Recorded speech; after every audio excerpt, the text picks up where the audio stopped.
Bonjour à chacun et chacune. Que le Seigneur vous bénisse, vous accompagne en cette journée. Nous continuons la lecture dans l'épître de Jean et je vous souhaite déjà la bienvenue pour l'étude de ce soir à 19h30. Suivez le même lien, je vous l'enverrai en cours de journée. Si vous prenez ce lien Teams, vous pourrez vous joindre ainsi à ce moment de réunion d'études bibliques de ce soir à 19h30. 1 Jean 4, verset 12.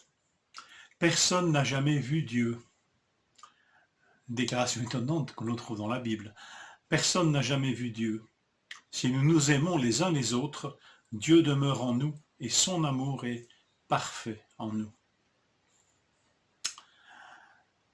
Comment voir l'amour de Dieu? Si personne n'a jamais vu Dieu, on pourrait dire, son amour, on ne le voit pas non plus. Alors, sa sainteté, sa grandeur, sa toute-puissance, tout cela, alors on ne le voit pas non plus, puisque personne n'a jamais vu Dieu. Ne pas voir Dieu, c'est ne pas le voir dans toute la manifestation aussi de ses qualités, comme l'on dit. Comment peut-on voir alors l'amour de Dieu, si personne n'a jamais vu Dieu? La deuxième grande déclaration de l'Épître, en effet, tourne autour de cela. Dieu est amour. Et c'est développé dans ce chapitre 4. La question demeure, comment se manifeste l'amour de Dieu? Comment celui que personne n'a vu peut nous manifester son amour? Alors la réponse nous est donnée dans le chapitre 4, versets 2 et 3. C'est par son Fils, Jésus-Christ venu en chair, comme victime expiatoire pour nos péchés. C'est ainsi que Dieu a manifesté son amour pour nous. Donc ne pas croire en celui qui est venu en chair, Jésus-Christ, c'est rejeter toute révélation de l'amour de Dieu. L'amour de Dieu, je ne sais pas si vous êtes d'accord avec moi, mais l'amour de Dieu ne se voit pas dans sa création. Mais il se voit dans son rapport avec les humains, avec les hommes. Et il se voit dans ce rapport qu'il a entretenu pour sauver l'homme. C'est un amour qui prend l'initiative. C'est un amour qui n'attend pas le premier pas de l'autre. Paul le dira aussi, alors que nous étions encore sans force, Christ est mort pour nous.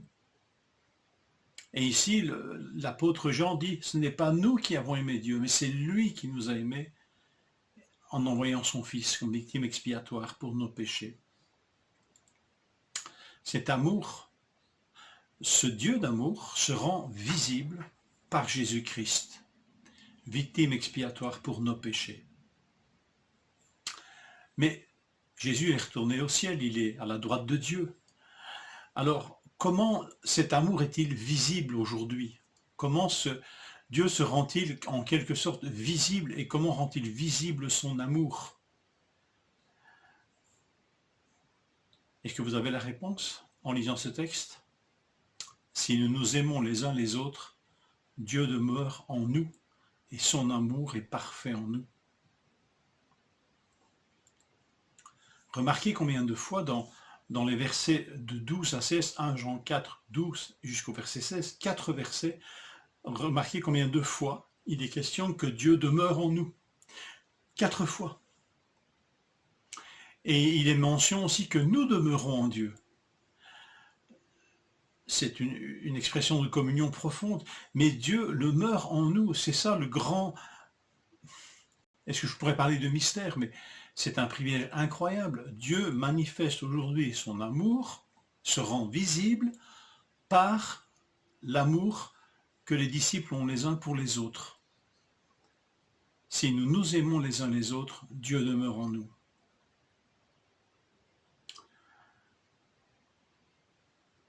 Est-ce que nous mesurons cela? En nous aimant les uns les autres, le Dieu que nul n'a jamais vu se manifeste à nous. Quelle bénédiction s'il se manifeste à chacun d'entre nous, en nous aimant les uns les autres. Mais il se manifeste aussi à ceux et celles qui nous observent, qui cherchent Dieu, et qui nous posent la question, mais où est-ce qu'on peut voir Dieu? Eh bien, si nous nous aimons les uns les autres, Dieu demeure en nous, et se rend visible à ceux et celles qui le cherchent aussi. Au jour du jugement, c'est cet amour pour Dieu et pour ses enfants qu'il nous donnera de l'assurance.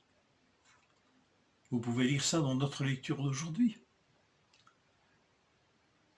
Nous aurons de l'assurance parce que nous nous aimons les uns les autres et parce que nous aimons Dieu.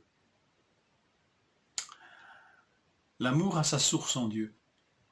Il s'est manifesté dans son Fils et il s'exprime à travers son peuple par l'Esprit Saint.